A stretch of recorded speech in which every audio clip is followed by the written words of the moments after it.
Amaka, when you finish school, will you marry me?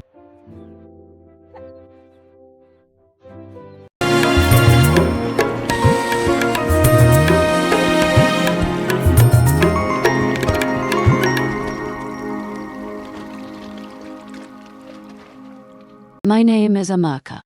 I grew up in a small town where everyone knew everyone. When you cried, the neighbors heard. When you laughed, the whole street smiled with you. It was in this town that I met Chinadu. I was 17 then. I sold tomatoes with my mother every morning before school. Chinadu used to pass our stall on his way to work. He wore simple clothes and carried a small bag. He always greeted my mother with respect. "Good morning, Mama Amaka," he would say. My mother liked him. She said he had kind eyes. One morning, he stayed longer than usual. When my mother stepped away, he looked at me and smiled.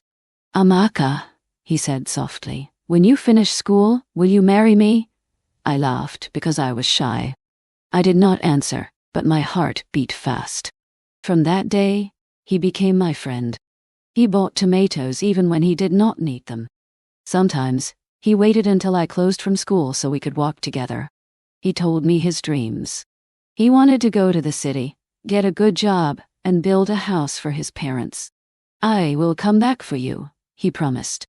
"Just wait for me." I believed him. After I finished secondary school, Chinadu left for Lagos. On the day he traveled, he held my hands tightly. "Give me time," he said. "Life is hard, but I will make it," I nodded. I told him I would wait. At first, he called every week. He told me about the noise of the city, the long buses, and the small room he shared with two other men. Sometimes he sounded tired, but he always ended with the same words. "I am doing this for us." When my friends started getting married, they asked me questions. "Amaka, where is your man?" I smiled and said, "He is coming." Years passed. The calls became fewer. Sometimes, months went by without hearing from him. When I called, his phone was often off. But when he finally answered, he apologized. "Forgive me," he said. "Things are not easy." I forgave him every time. Men came to ask for my hand in marriage. Some were teachers. Some were traders. One was a widower with money. My mother called me one evening and sat me down. "My daughter," she said gently, "you are not getting younger." "I know, Mama," I replied. "But I am waiting." She sighed, but said nothing more. When Chindu came home after 4 years, the whole town talked. He came with new clothes and a phone that rang loudly. I was happy to see him. I dressed my best and waited at our stall. He greeted me like an old friend.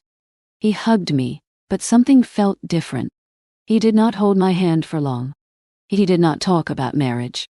That night, I asked him, "When will we marry?" He looked away. "Soon," he said. "Let me settle first." I wanted to believe him again.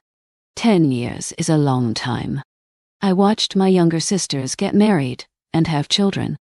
I attended naming ceremonies and weddings. People stopped asking me questions. They only looked at me with pity. Sometimes at night, I cried quietly so my mother would not hear. I wondered if I had wasted my life. But each time I thought of leaving, I remembered his promise. "Wait for me," so I waited. One afternoon, a neighbor came running to our house. "Amaka!" she shouted. "Have you heard?" I shook my head. "Shindu is getting married this Saturday." I felt the ground move under my feet. "Married?" I whispered. "To who?" "A girl from the city," she said. "Her family is rich." I could not hear anything else. I did not cry at first. I sat quietly. My mother held my hand. "Maybe it is not true," she said. But it was true. On Saturday, I stayed indoors. The music from the wedding reached our house. I covered my ears, but I could still hear it. That night, Chinedu called. "Amaka," he said. "I wanted to tell you myself." My voice shook. "Why?" There was silence. "I am sorry," he said. Life changed. I did not shout. I did not beg. I only said one thing. I waited for you. He did not answer. Days passed.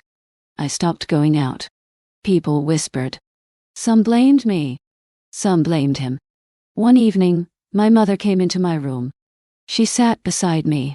My daughter, she said, waiting is not the same as living. Her words stayed in my heart.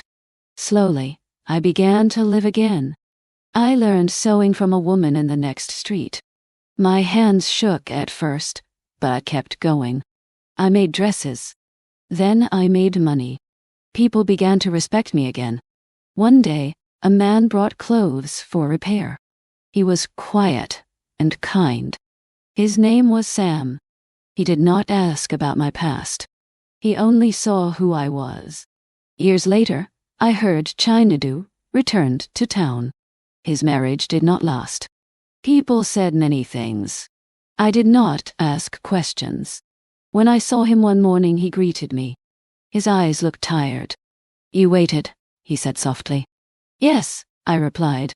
But now I live. I walked away. Some lessons are painful. Waiting for love should never mean losing yourself. I learned that too late, but not too late to live. Thank you for watching.